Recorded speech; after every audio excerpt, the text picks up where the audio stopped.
Okay, today what we are going to do is we are going to go through the books of Acts. இன்றைக்கு நாம் அப்போஸ்தலர் நடபடிகள் புத்தகத்தை நாம் ஒவ்வொன்றாய் பார்க்க போகிறோம். We are going to see how the apostles and Christians were persecuted. அப்போஸ்தலர் நடபடிகளிலே எப்படி அப்போஸ்தலர்கள் கிறிஸ்தவர்கள் உபத்திரவப்படுத்தப்பட்டார்கள் என்பதை பார்க்க போகிறோம். So we are going to see from chapter 1 till chapter 28. ஒன்றாம் அதிகாரத்திலிருந்து 28ஆம் அதிகாரம் வரை உள்ள வசனங்களை நாம் பார்க்க போகிறோம். Okay, before that I want to tell you, அதற்கு முன்பதாக ஒன்று நான் சொல்ல விரும்புகிறேன். make it a note. அதை குறித்துக் கொள்ளுங்கள். See, they were Jewish leaders and workers in Israel. இங்கே இஸ்ரவேலிலே யூத தலைவர்களும் யூத வேலையாட்களும் இருந்தார்கள். In temple, அங்கே தேவாலயத்திலே வேலை செய்து கொண்டிருந்தார்கள். high priest, அங்கே பிரதான ஆசாரியர், chief priest, ஒரு முதன்மை ஆசாரியன், priest, ஆசாரியன், Levites, லேவியர்கள், captain of the temple, இங்கே அந்த ஆலயத்தினுடைய அதிபதி, temple guards were there, அங்கே ஆலயத்தை காவல் காக்கிற காவலாளர்கள் இருந்தார்கள். and in outside of the temple, அந்த ஆலயத்துக்கு வெளியே Pharisees, Sadducees, teachers of the law, பரிசேயர்கள், சதுசேயர்கள், வேதபாரகர்கள், elders and synagogue leaders were working. அங்கே மூப்பர்கள் மற்றும் அந்த ஜெப ஆலய தலைவர்கள் வேலை செய்து See, கொண்டிருந்தார்கள். these were the leaders who were persecuting the Christians. இந்த தலைவர்கள் தான் கிறிஸ்தவர்களை உபத்திரவப்படுத்தி கொண்டிருந்தார்கள். Okay, shall we start from chapter 1? ஆகவே ஒன்றாம் அதிகாரத்திலிருந்து நாம் ஆரம்பிக்கலாமா? We all know that before Jesus was taken, he tells his disciples to stay in Jerusalem. இயேசு பரமேறுவதற்கு முன்பதாக தம்முடைய சீஷர்களுக்கு சொல்லுகிறார், நீங்கள் எல்லாரும் எருசலேமிலே காத்திருங்கள். He told them to wait for the Holy Spirit.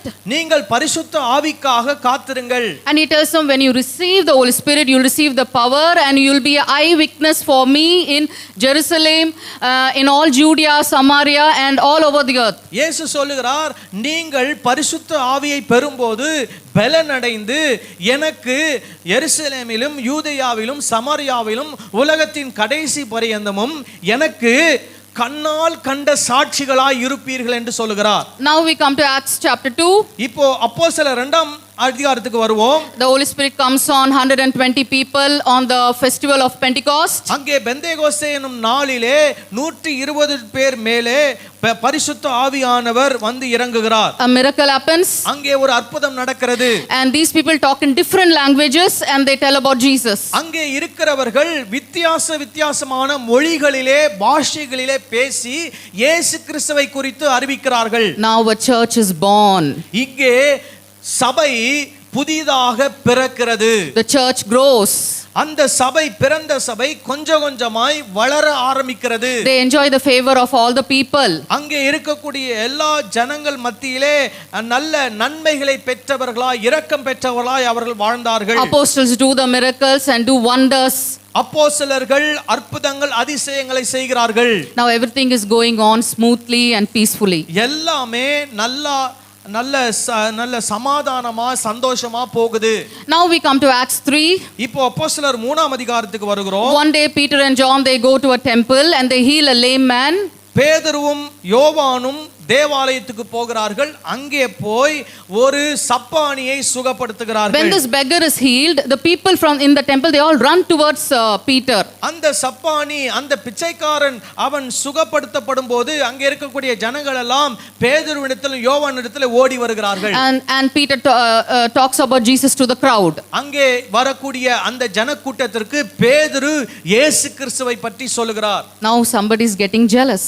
இப்போ ஒரு சிலருக்கு பொறாமை ஏற்படுகிறது. Now we are in Acts 4. அவர்களை பிடித்து சாயங்காலமாய் இருந்தபடியினால் மறுநாள் வரைக்கும் காவலில் வைத்தார்கள். See, now they put Peter and John in jail. இப்பொழுது பேதுருவையும் யோவானையும் சிறைச்சாலையிலே காவலிலே வைக்கிறார்கள். I just now read the religious leaders. நம்ம இப்பதான் கொஞ்ச நேரத்துக்கு முன்னாடி அங்க இருக்கக்கூடிய மத தலைவர்களை குறித்து உங்களுக்கு ஒரு பெரிய லிஸ்ட் ஒன்னு கொடுத்தேன். These people they form a Jewish court that is called Sanhedrin. அவங்க எல்லாரும் சேர்ந்து ஒரு சங்கத்தை ஏற்படுத்துகிறார்கள். அந்த சங்கம் தான் என்னன்னா யூதர்களுக்கான வழக்காடுகிற ஒரு இடம். So any Jewish people have problem they have to go to the Sanhedrin. எந்த ஒரு யூதனுக்கும் பிரச்சனை இருந்தால் இந்த சங்கத்தாரிடத்திலே போய் தங்களுடைய பிரச்சனைகளை தீர்த்து கொள்ள வேண்டும். So the next day they take Peter and John to the Sanhedrin and the Sanhedrin Sanhedrin warns them not to tell about Jesus very strictly and they threaten them. அடுத்த நாள் அவர்கள் அந்த சங்கத்தாரிடத்திலே போய் நிற்கும்போது அவர்கள் பேதுருவையும் யோவானையும் எச்சரிக்கிறார்கள். என்ன சொல்கிறார்கள்?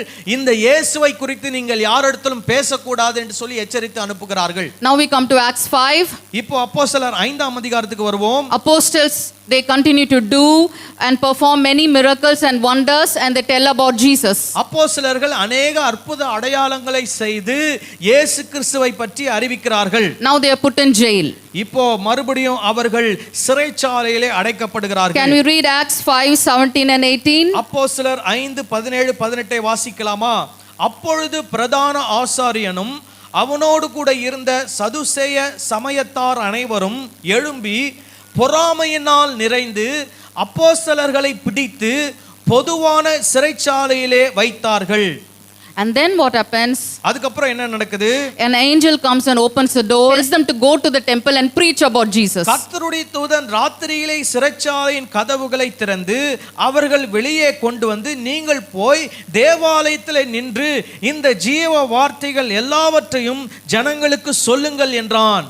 And then what happens? அதுக்கப்புறம் என்ன நடக்குது? Again they capture them. மறுபடியும் அவங்களை பிடிக்கிறாங்க.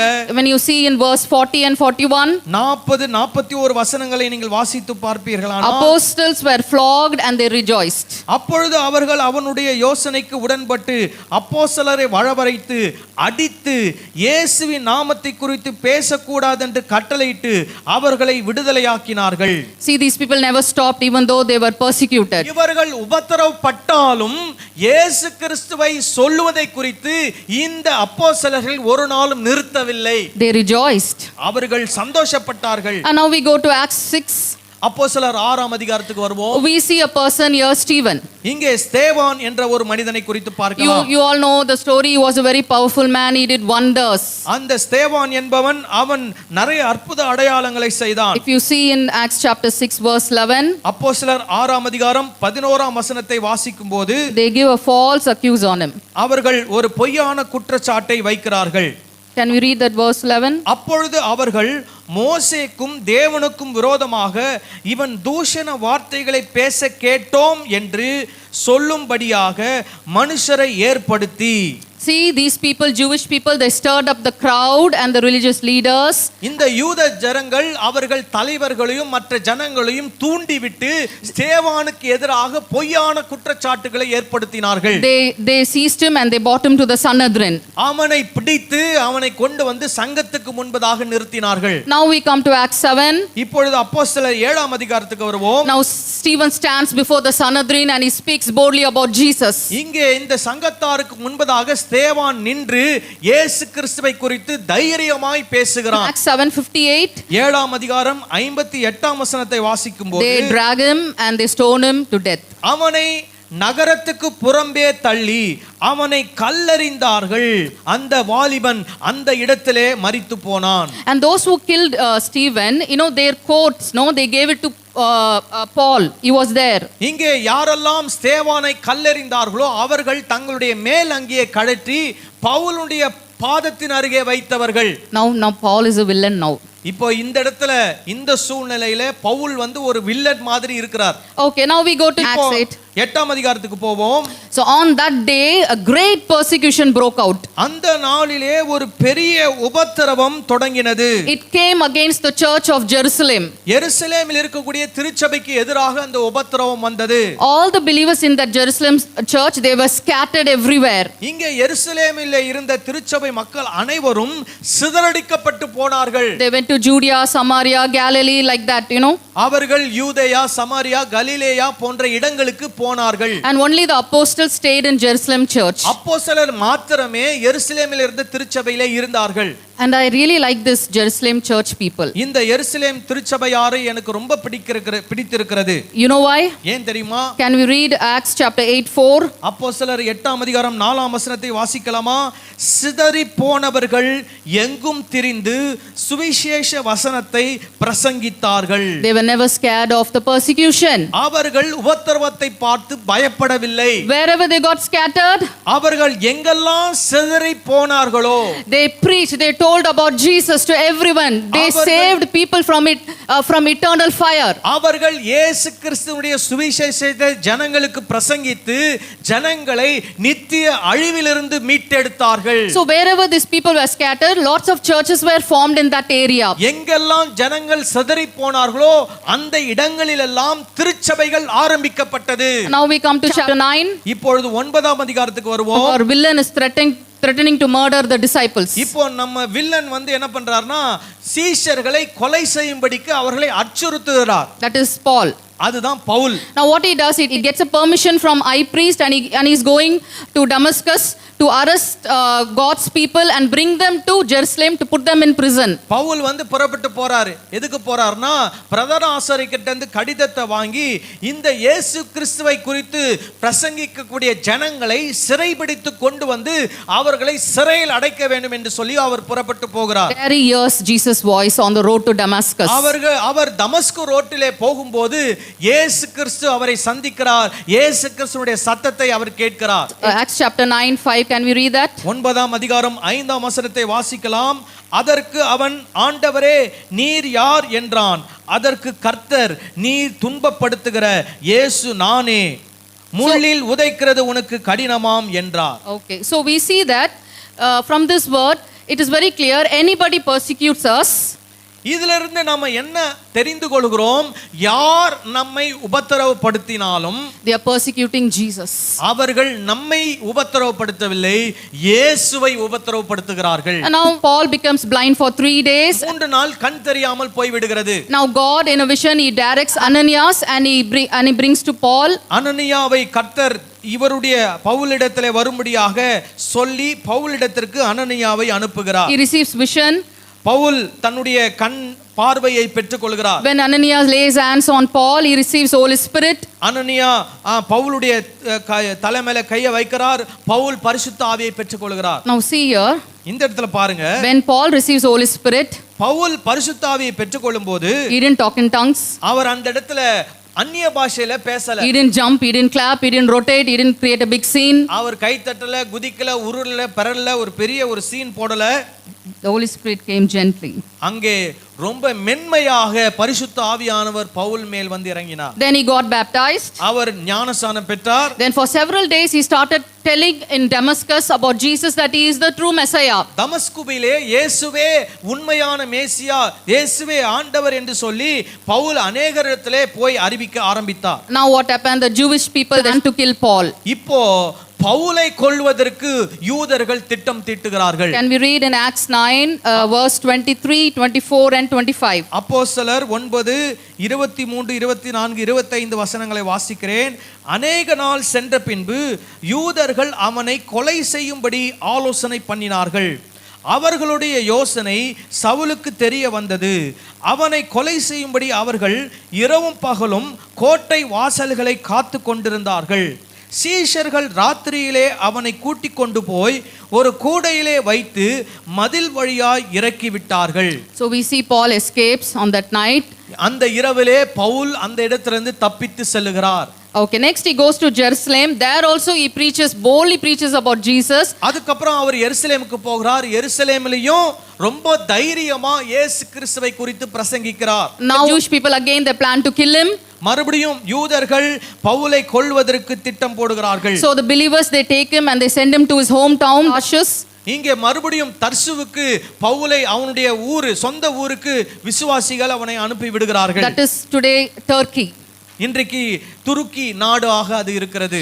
Now the churches in Judea, Samaria and Galilee they had a very peaceful time. இப்போ இருக்கிற சூழ்நிலையிலே யூதேயா, சமாரியா, கலிலேயாவில் உள்ள திருச்சபைகள் கொஞ்சம் சமாதானமாக காணப்பட்டது. And it was increasing in number.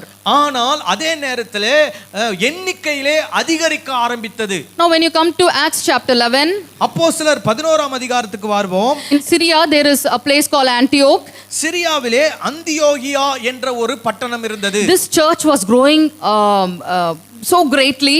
அந்த பட்டணத்தில் இருந்த இந்த திருச்சபை ரொம்ப வேகமாக வளர ஆரம்பித்தது. So from Jerusalem they sent Barnabas to Syria.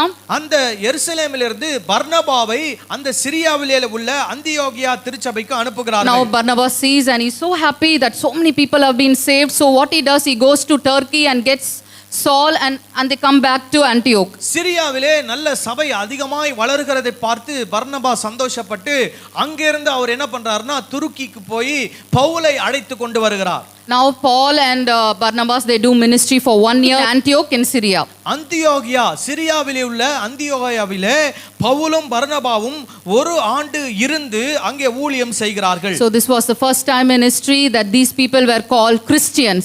இந்த இடத்துல தான் வரலாற்றிலேயே முதல் முறையாக அங்கே இருக்கக்கூடிய தேவ ஜனங்களை கிறிஸ்தவர்கள் என்று அழைத்தார்கள். Because there were a huge number of people, believers were there. அங்க அந்த இடத்துல ஒரு பெரும் கூட்டமாக விசுவாசிகள் காணப்பட்டார்கள். Okay, now we come to Acts 12. இப்போ அப்போஸ்தலர் 12ஆம் அதிகாரத்துக்கு வருவோம். Now King Herod he harassed lots of believers. இங்கே ஏரோது நிறைய விசுவாசிகளை அவர் துன்பப்படுத்துகிறார். Then he kills the apostle James, brother of John, with a sword. அங்கே யோவானுடைய சகோதரனாகிய யாக்கோபை பட்டயத்தினாலே கொன்று போடுகிறான். Can we read in Acts 12 verse 1 and 2? அப்போஸ்தலர் 12ஆம் அதிகாரம் 1-2 வசனங்களை வாசிக்கலாமா? அக்காலத்திலே ஏரோது ராஜா சபையிலே சிலரை துன்பப்படுத்த தொடங்கி யோவானுடைய சகோதரனாகிய யாக்கோபை பட்டயத்தினாலே கொலை செய்தான். Now next Herod he saw that Jewish people liked this. இப்போ இது யூதர்கள் விரும்புகிறதை யோரோது கண்டுகொண்டான். He arrested Peter and he planned to kill him. இப்போ பேதுருவையும் அவர் அரெஸ்ட் பண்ணி அவனையும் கொலை செய்வதற்கு முயற்சி பண்ணுகிறான். So he arrested and he puts him in the prison. அவனை சிறைச்சாலையிலே காவலிலே போடுகிறான். An angel comes and release him out. இப்போ என்ன நடக்குதுன்னா சிறைச்சாலையில் இருக்கும்போது ஒரு தூதன் வந்து பேதுருவை அந்த சிறைச்சாலையிலிருந்து விடுதலை செய்கிறான். Okay, now we go to chapter 13. இப்போ 13ஆம் அதிகாரத்துக்கு போவோம். Now Holy Spirit what he does, he sends Barnabas and Paul for a mission trip. இப்போ இந்த சூழ்நிலையிலே பர்னபாவையும் பவுலையும் ஒரு மிஷனரி ஊழிய பயணத்திற்கென்று பரிசுத்த ஆவியானவர் வேறு பிரித்து அனுப்புகிறார். Now this is the first mission trip Paul is taking. இதுதான் முதல் முறையாக பவுல் ஒரு மிஷனரி பயணத்தை இந்த இடத்திலே ஆரம்பிக்கிறார். Now listen carefully. நல்ல கவனமா கேளுங்க. Whenever he goes to different places to do ministry, எப்போல்லாம் பவுல் ஒரு வித்தியாசமான ஒரு இடத்துல போய் ஊழியம் செய்ய போகிறாரோ, he follows a pattern. ஒரு குறிப்பிட்ட ஒரு வழிமுறைகளை அவர் பின்பற்றுகிறார். First he goes to synagogue. முதல்ல அவர் ஜெப ஆலயத்துக்கு போவார். There is own people are there, Jewish people are there, and அந்த ஜெப ஆலயத்திலே தன்னுடைய சொந்த ஜனங்களாகிய யூத ஜனங்கள் இருப்பார்கள். And also those who converted to Judaism are there.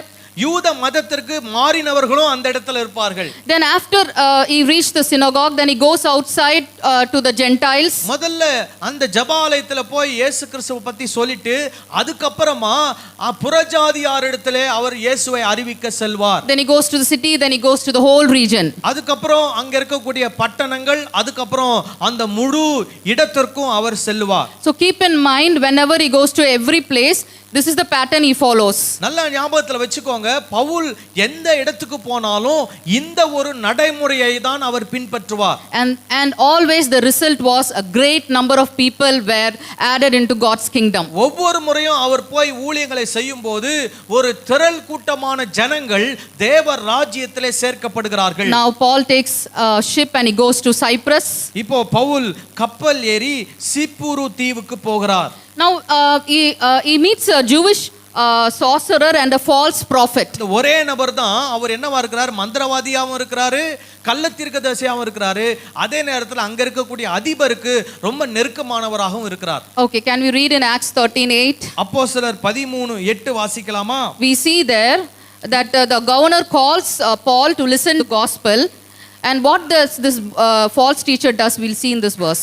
இந்த வசனத்தை வாசிப்போம். மாயவித்தைக்காரன் என்று அர்த்தம் கொள்ளும் பேரையுடைய அந்த எலிமா என்பவன் அதிபதியை விசுவாசத்தினின்று திருப்பும்படி வகை தேடி அவர்களோடு எதிர்த்து நின்றான்.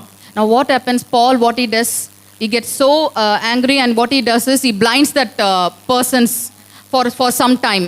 இப்போ இந்த ஒரு சூழ்நிலை நடந்த உடனே பவுலுக்கு ரொம்ப கோபம் வந்துருது.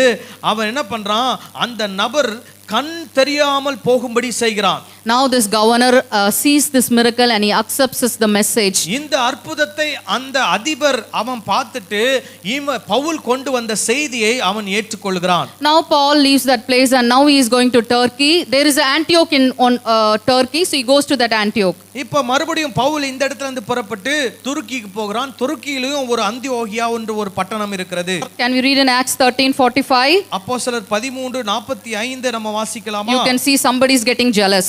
இந்த இடத்துல மறுபடியும் ஒரு சிலருக்கு எரிச்சல், கோபம் வருகிறது.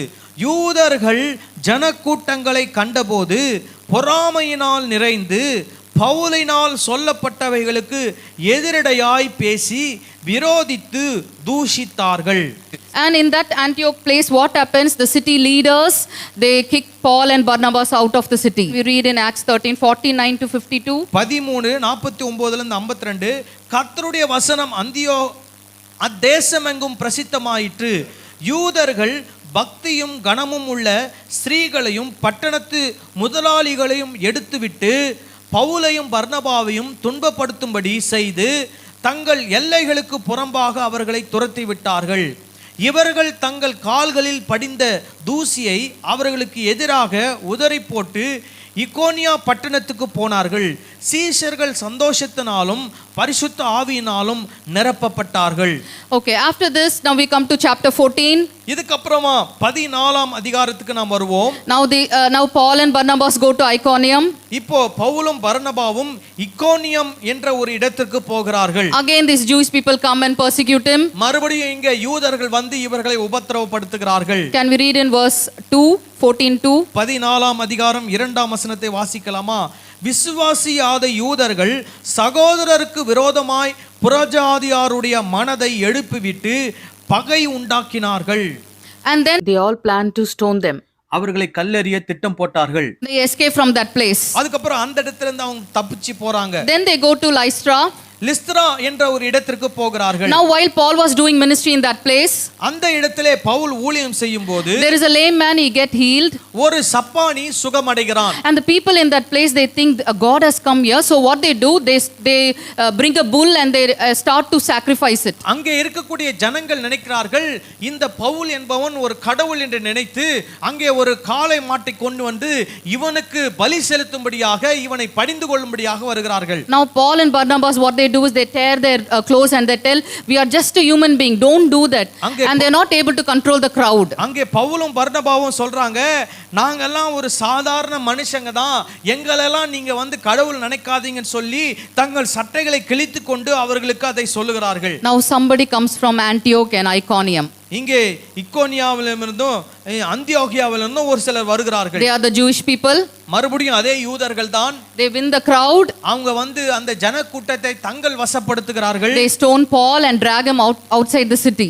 அங்கே பவுலை கல்லெறிந்து பட்டணத்துக்கு வெளியே கொண்டு போய் அவனை விடுகிறார்கள். Can we read in chapter 14:19? 14ஆம் அதிகாரம் 19ஆம் வசனத்திலே வாசிக்கும்போது, பின்பு அந்தியோகியாவிலும் இக்கோனியாவிலும் இருந்து சில யூதர்கள் வந்து ஜனங்களுக்கு போதனை செய்து பவுலை கல்லெறிந்து அவன் மரித்து போனான் என்று எண்ணி அவனை பட்டணத்துக்கு வெளியே இழுத்து கொண்டு போனார்கள்.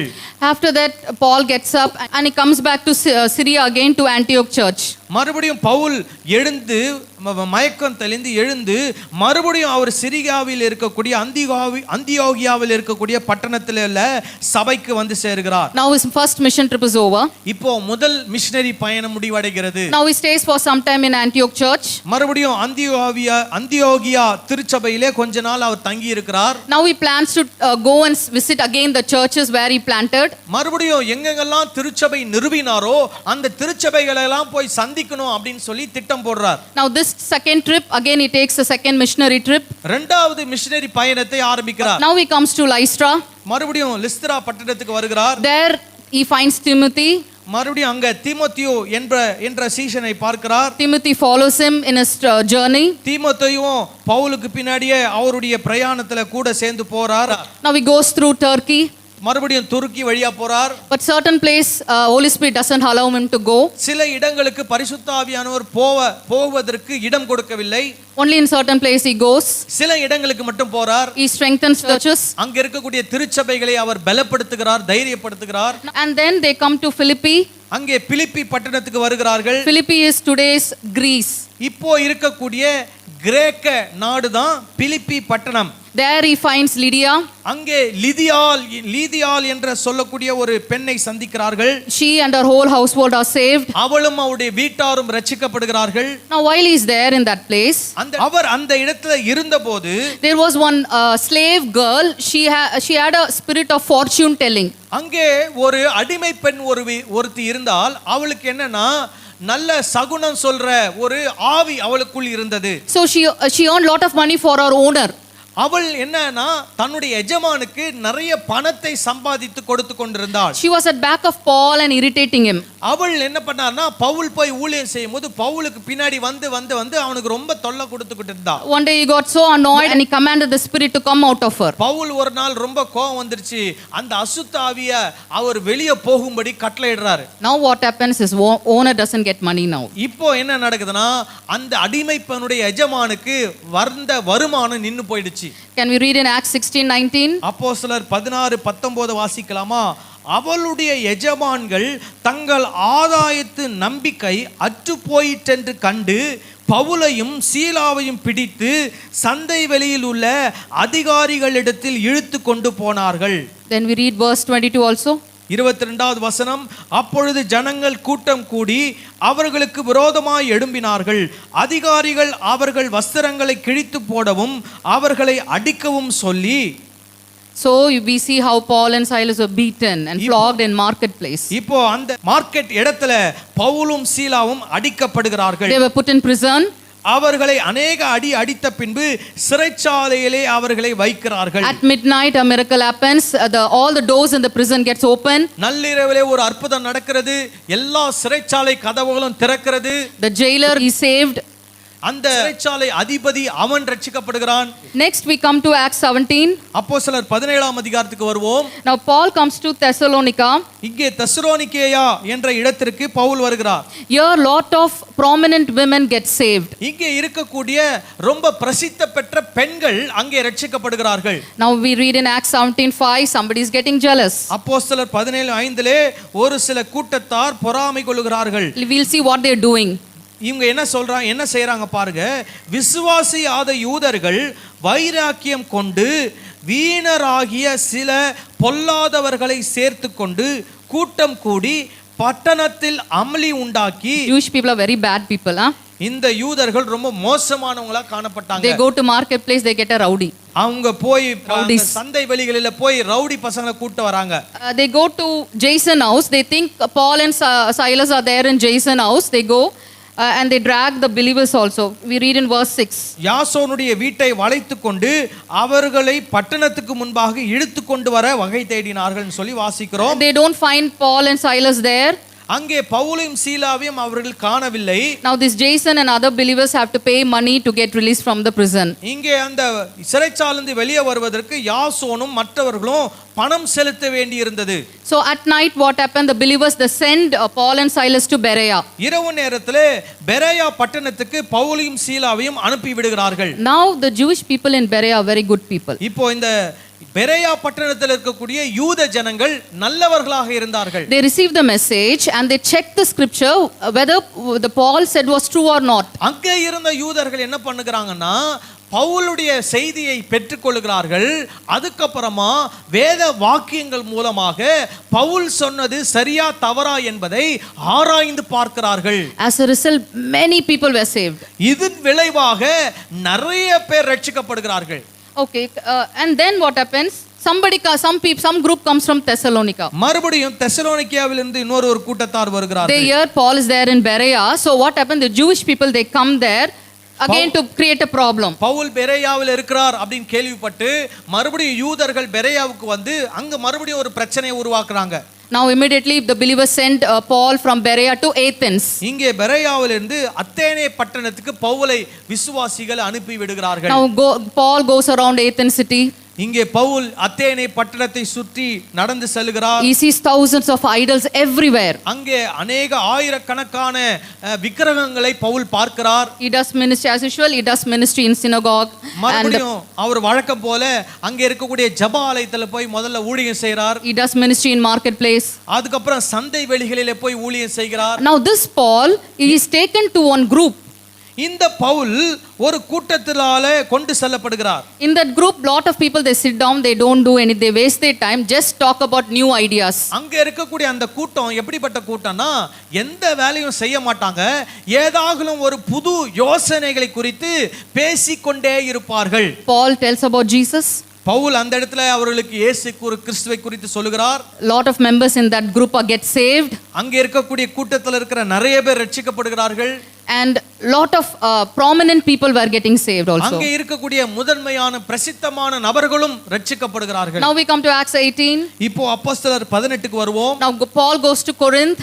பவுல் கொரிந்து பட்டணத்துக்கு போகிறார். There he meets Aquila and Priscilla. அங்கே ஆக்கில்லால் பிரிசில்லாள் என்பவர்களை சந்திக்கிறார். There a synagogue leader in Corinth gets saved. அங்கே கொரிந்து பட்டணத்தில் இருக்கக்கூடிய ஒரு ஜெப ஆலய தலைவன் ரட்சிக்கப்படுகிறான். Paul stays there for 1.5 years and he teaches about Jesus. அந்த கொரிந்து பட்டணத்திலே 1.5 வருஷம் அவர் தங்கி இருந்து இயேசு கிறிஸ்துவை குறித்து அவர்களுக்கு கற்றுக் கொடுக்கிறார். Again another attack comes. மறுபடியும் அவருக்கு ஒரு தாக்குதல் வருகிறது. Can we read in Acts 18:12? 18:12 வாசிப்போம்.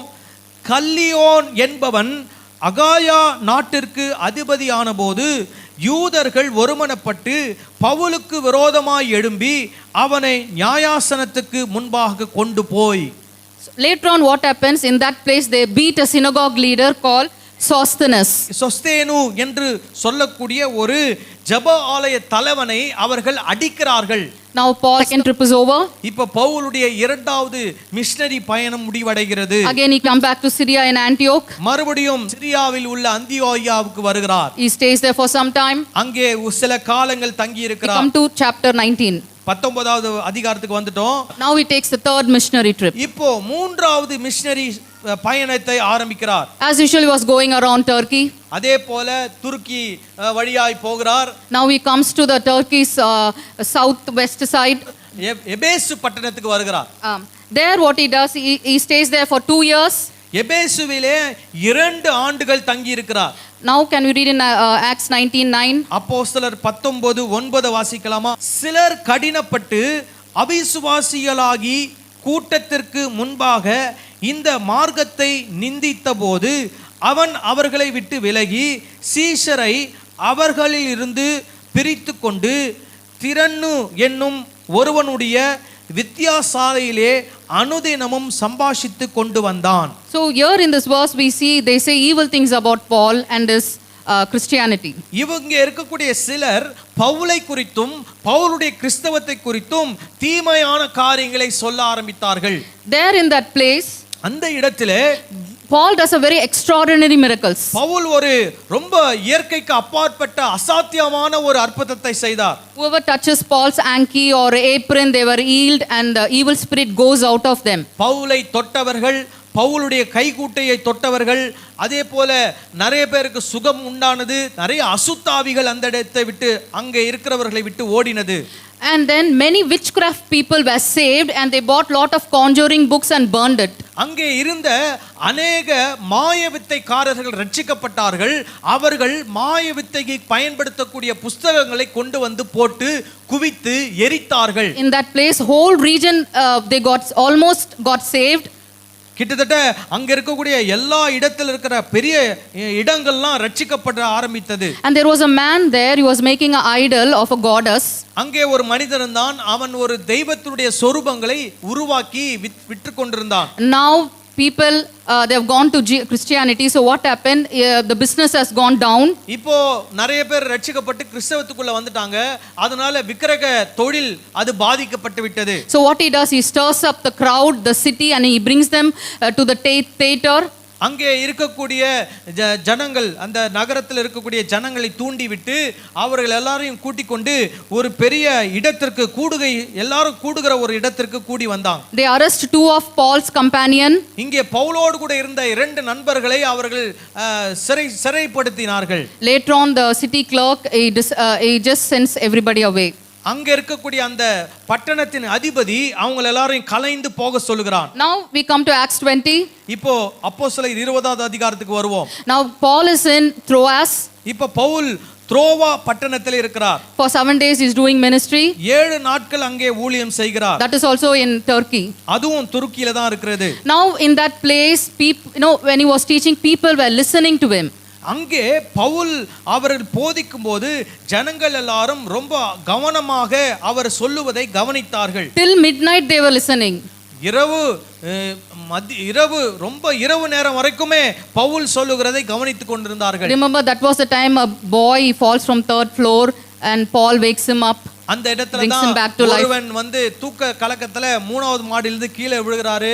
அவர் மரித்து போகிறார். பவுல் அவனை உயிரோடு எழுப்புகிறார். Then till daybreak he teaches about Jesus. அதுக்கு அப்புறமா விடிய காலம் வரைக்கும் பவுல் இயேசு கிறிஸ்துவை குறித்து அந்த ஜனங்களுக்கு போதிக்கிறார். And in Acts, when Paul wherever he went and did ministry, did you notice something? அவருடைய ஊழியத்திலே ஒன்று நடக்கவில்லை. அதை நீங்கள் கவனித்தீர்களா? He never called everybody, come on, let's pray, fast for midnight, let's pray for 20 days, let us sing and worship for 24 hours. Did he do that? அவர் எங்கெல்லாம் போனாரோ அந்த இடத்துலலாம் வாங்க நம்மலாம் கூடி ஜெபிக்கலாம், வாங்க நம்மலாம் கூடி உபவாசிக்கலாம், வாங்க நம்மலாம் கூடி ஒரு 10 மணி நேரம் ஆராதிக்கலாம் அப்படிலாம் பவுல் சொல்லவே இல்லை. He taught about Jesus. அவர் எங்கெல்லாம் போனாரோ அங்கெல்லாம் இயேசு கிறிஸ்துவை குறித்து போதனைகளை அவர் சொல்லி கற்றுக் கொடுத்தார். He told the truth. அவர் சத்தியத்தை போதித்தார். That set them free. அந்த சத்தியம் அந்த ஜனங்களை விடுதலையாக்கினது. Okay, now Paul comes back to Caesarea. இப்போ சிசரியாவுக்கு பவுல் வருகிறார். And he comes to Philip evangelist house. இங்கே பிலிப்பு சுவிசேஷகனாகிய பிலிப்புனுடைய வீட்டுக்கு வருகிறார். There a prophet comes called Agabus. அபகு என்ற ஒரு தீர்க்கதரிசி அந்த இடத்துக்கு வருகிறார். So he prophesies to Paul and he tells that if you go to Jerusalem, they will bind you and they will hand you over to Gentiles. அவர் பவுலுக்கு ஒரு தீர்க்க தரிசனத்தை சொல்றார். என்ன தீர்க்க தரிசனம்னா, நீர் எருசலேமுக்கு போவீரானால் எருசலேமிலே உம்மை கட்டி சிறையில் அடைப்பார்கள். So everybody tells, all the believers tells Paul, please don't go. They all cry. But Paul tells, I will die for Jesus, and he goes to Jerusalem. அங்க இருக்கக்கூடிய எல்லா விசுவாசிகளும் பயந்து போய் பவுல் கிட்ட சொல்றாங்க, பவுலே நீங்க எருசலேமுக்கு போக வேண்டாம். Acts 21. இப்போ அப்போஸ்தலர் 21ஆம் அதிகாரத்துக்கு வருவோம். Now Paul is there in Jerusalem. Pavul எருசலேமில் இருக்கிறார். He goes to the temple. Pavul இந்த தேவாலயத்துக்கு போறார்.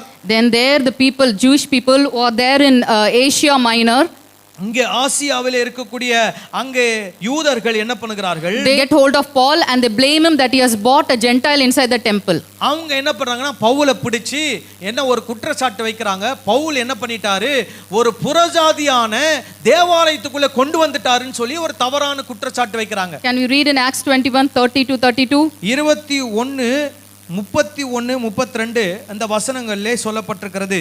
அவர்கள் அவனை கொலை செய்ய எத்தனைத்திருக்கையில் எருசலேம் முழுவதும் கலக்கமாயிருக்கிறதென்று போர் சேவகரின் சேனாதிபதிக்கு செய்தி வந்தது. உடனே அவன் போர் சேவகரையும் அவர்களுடைய அதிபதிகளையும் கூட்டிக் கொண்டு அவர்களிடத்திற்கு ஓடினான். சேனாதிபதியையும் போர் சேவகரையும் அவர்கள் கண்டபோது பவுலை அடிக்கிறதை விட்டு நிறுத்தினார்கள். Outside the temple they started beating Paul. இந்த தேவாலயத்துக்கு வெளியே பவுலை அவர்கள் அடிக்க ஆரம்பித்தார்கள். Now the Roman commander comes and saves him. இங்கே இருக்கக்கூடிய ரோம அதிபதி வந்து பவுலை காப்பாற்றுகிறார். Next day he brings Paul to Sanhedrin.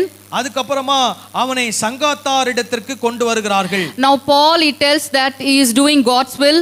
இங்கே பவுல் சொல்லுகிறார், நான் தேவ சித்தத்தை தான் செய்கிறேன் என்று சொல்லுகிறார். Now the high priest he gets angry and he wants to slap him. We come to Acts 23:2. இப்போ 23வது அதிகாரம் 2ஆம் வசனத்தை வாசிப்போம். அப்பொழுது பிரதான ஆசாரியனாகிய அனனியா அவனுக்கு சமீபமாய் நின்றவர்களை நோக்கி இவன் வாயில் அடியுங்கள் என்று கட்டளையிட்டான். Now in that Sanhedrin there was a big problem, and the commander takes Paul away from that place, thinking that he will die there. அங்க சங்கத்தார் இடையிலே ஒரு பெரிய அமளி உண்டாகி விட்டது, பெரிய கூக்குலர் குழப்பம். இந்த அதிபதி நினைச்சான் பவுல் இங்க இருந்தா இவன் அடிச்சே கொன்னுடுவாங்கன்னு சொல்லிட்டு பவுலை அந்த இடத்தை விட்டு கூட்டி கொண்டு செல்கிறான். So next morning what happens? Can you if you read in verse 12 and 15. 12-15 வாசித்தால், விடியற்காலமான போது யூதரில் சிலர் ஒருமித்து தாங்கள் பவுலை கொலை செய்யும் அளவும் புசிப்பதும் இல்லை குடிப்பதும் இல்லை என்று சபதம் பண்ணி கொண்டார்கள். 15வது வசனம், ஆனபடியால் நீங்கள் ஆலோசனை சங்கத்தாரோட கூட போய் அவனுடைய காரியத்தை அதிக திட்டமாய் விசாரிக்க மனதுள்ளவர்களைப் போல சேனாதிபதிக்கு காண்பித்து அவர் நாளைக்கு அவனை உங்களிடத்தில் கூட்டிக் கொண்டு வரும்படி அவரிடத்தில் கேட்பீர்களாக. அவன் கிட்ட வருவதற்குள்ளே நாங்கள் அவனை கொலை செய்ய ஆயத்தமாய் இருப்போம் என்றார்கள். See how these people are making a plan to kill Paul. பாருங்க எப்படியெல்லாம் பவுலை கொலை செய்வதற்கு சபதம் எடுக்கிறார்கள். Next what happens? He sends him to the governor in Caesarea. அதுக்கப்புறம் அந்த அதிபதி என்ன பண்றாருன்னா சிசேரியாவில் இருக்கக்கூடிய பெலிக்ஸ் என்ற அந்த அதிபதியின் இடத்திற்கு அனுப்புகிறார். Next we come to Acts 24. இப்போ அப்போஸ்தலர் 24வது அதிகாரம். Now he is kept in a prison.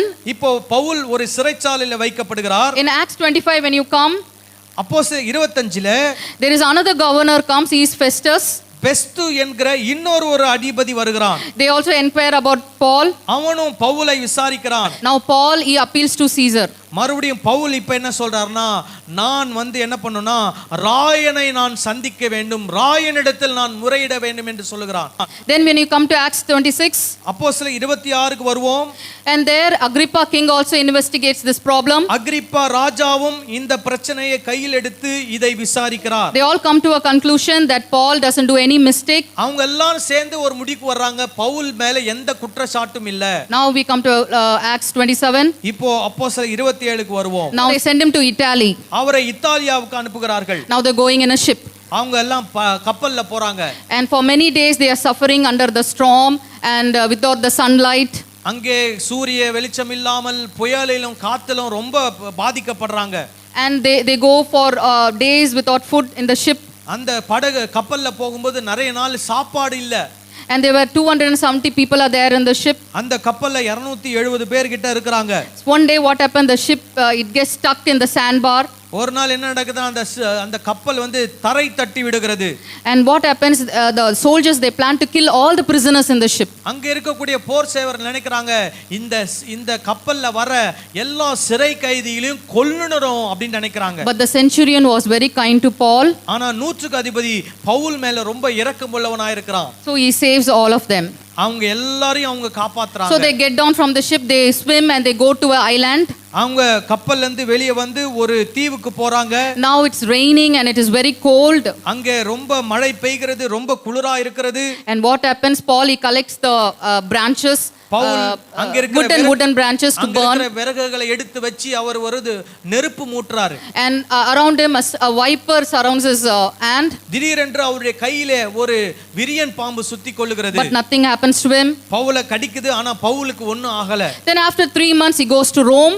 3 மாதம் கழித்து அவர் ரோமாபுரிக்கு போகிறார். We have come to the end of the chapter. இப்போ 28ஆம் அதிகாரத்துக்கு வந்துட்டோம். He calls the local people, Jewish people, and he talks to them about Jesus. அவர் தங்கியிருந்த வீட்டிலே அநேக யூத ஜனங்கள் வருகிறார்கள்.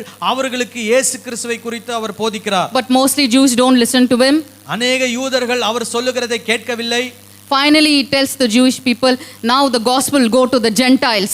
அப்போ கடைசியா சொல்றாரு, நீங்க சுவிசேஷத்தை கேட்கலனா இந்த சுவிசேஷம் யூதர்கள் அல்லாதவர்களிடத்திற்கு போகும் என்று சொல்கிறார். So for 2 years Paul is there in Rome in a rented house. 2 ஆண்டுகள் ரோமாபுரியிலே ஒரு வாடகை வீட்டிலே பவுல் தங்கி இருக்கிறார். He is under guard. வீட்டு சிறைச்சாலையிலே வைக்கப்பட்டிருக்கிறார். And he welcomed anyone to come and see him. யாரெல்லாம் அவரை பார்க்க வராங்களோ அவங்களெல்லாம் அவர் வரவேற்கிறார். Till he died, அவர் சாகர வரைக்கும் he told about Jesus. இயேசு கிறிஸ்துவை பற்றி அவர் அறிவிக்கிறார். The last letter that he wrote a letter to Timothy. தீமோத்தேயுவுக்கு எழுதின இரண்டாவது நிருபம்தான் அவர் கடைசியாக எழுதின நிருபம். He told him before he died. அவர் தீமோத்தேயுவுக்கு சொல்லுகிறது என்னன்னா, சாகறதுக்கு முன்னாடி அவர் சொல்றது ஒரு விஷயம். The time has come for me to die.